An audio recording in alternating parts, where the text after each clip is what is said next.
يا صباح الفل، صباح الجمال، ازيك؟ وحشتوني كتير كتير. لو اول مره تشوفي القناه ما تنسيش تعملي اشتراك وتفعلي زر الجرس وتعملي كومنت حلو.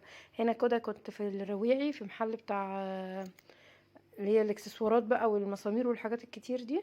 كنت بتفرج على المقابض علشان ناويه اشتري مقابض لوحده ادراج عندي، فكنت محتاره بين الاسود والسيلفر. وهتشوفوا بقى انا اشتريت ايه في الاخر يعني. بس كان في شويه موديلات جميله جدا. ممكن الصواني بتاعتها المقابض بتاعتها باظت، ممكن تروح تشتري من هناك. هتغير المقابض بتاع الصينيه مثلا لو باظت او كده او لونها بهت بحاجه جديده.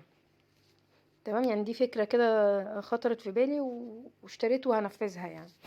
هنا كده ده شكل المقابض المربعه. كنت المدوره دي منتشره كتير، فانا عجبتني المربعه. هنا كده الجزء ده عندي في المطبخ كان رفين رخام، وانا كنت محتاجة ادراج اكتر لانها بتلم الحاجة. ف لحد ما اقفل المطبخ يعني، فقلت اعمل الوحدة دي جزء من المطبخ اللي انا هكمل عليها. فعملت الوحدة دي 4 ادراج. طبعا انا للاسف قست غلط، لان انا اللي خدت المقاسات ففرقت معايا تقريبا 2 سنتي. ان هي بارزة عن الحيطة لان في عمود وكده، فانا لما قست مركزتش يعني، او انا كنت بقيس بالمزورة فما ظبطتش معايا. دي المقابض اللي انا جبتها، دي مقابض سيلفر. حسيت انها تبقى احلى من الاسود. هو كان اللي عامل لي القطعه اخويا، كان قايل لي هاتي اسود، فانا حسيت ان السيلفر هيبقى احلى. ده الخشب بتاعها اللي هو في التجزيعه كده بتاع الخشب، حبيت ان يبقى كده من تحت، الجزء اللي من تحت هعمله كله بنفس اللون ده. وبعد كده فوق بقى يبقى اشوف انا هعمل ايه يعني، هختار لون تاني ولا هعمل ايه. بس اكمل الاول الجزء اللي تحت الدولاب بتاعته، وطبعا لما اعملها هوريها لكم ان شاء الله. ده كده الشكل بتاعها. عمق الادراج كويس جدا. آه، يعني حبيته بصراحة ان هي لمت لي حاجات كتير. وممكن بعد كده ابقى اعمل ايه، احاول اعمل تعديل تاني، ان انا هزود درج كمان جوه الدرج الاولاني علشان خاطر يشيل كمساحة اكبر. هنا كده بوريكم ان انا قايسة غلط، فده المقاس اللي انا غلطت فيه. اللي هو الجزء ده كان اللي عليه مفرش الاسمر ده كان المفروض يبقى داخل. هنا كده ده شكل الادراج. انا اول درج عملته قلت احط فيه كل البرطمانات اللي فيها الحاجات بتاعتي، توابل. انا بقى جربت كل انواع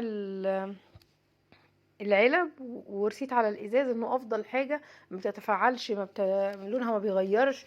اول ما بتتغسل بتبقى كويسه تاني زي ما كانت.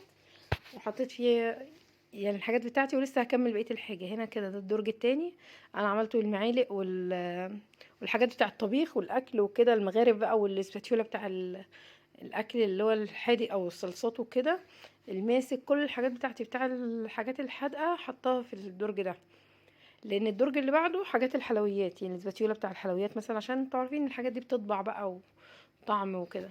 فهنا الدرج ده كده حاطه فيه العده بتاع الكحك، المضارب، السباتيولا، المنخل، القماع بتاع الكريمه، المكاييل اللي بكايل بيها. طبعا عندي طقمين معيار علشان حاجات للسايله وحاجات اللي هي المكونات الجافه.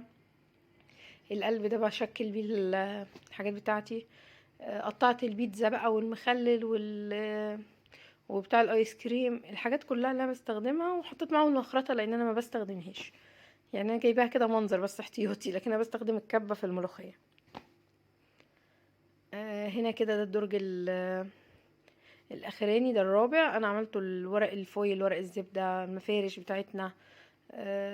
العلب البلاستيكات بقى، أنا ساعات بجيب علب بكميات وبركنها، بتنفعني بعد كده. هنا حاطه اكياس تحت مريالة المطبخ علشان ابني بياخدها يفخها ويفرقعها وما بيخليليش اكياس يعني. المهم لو اول مره تشوفي القناه متنسيش تعملي اشتراك وتفعلي زر الجرس وتعملي كومنت حلو. هنا دي قوالب المولتون كيك، هبقى اعمل لكم فيها مره. آم، هتعجبكم يعني. انا عملته قبل كده بالقوالب الصغيره، هوريلكم بالقوالب الكبيره. دي الجلافزات انا جايباها، اللي هي جبت البلاستيك، كنت وقتها الجلد خلص وما لقيتش حد قريب مني عنده الجلد، لان انا بجيبه من السيده زينب من عند المستلزمات الطبيه عشان يبقى معقم اكتر يعني، مش من بره. فاستنوني بقى في فيديوهات جايه كتير الايام الجايه.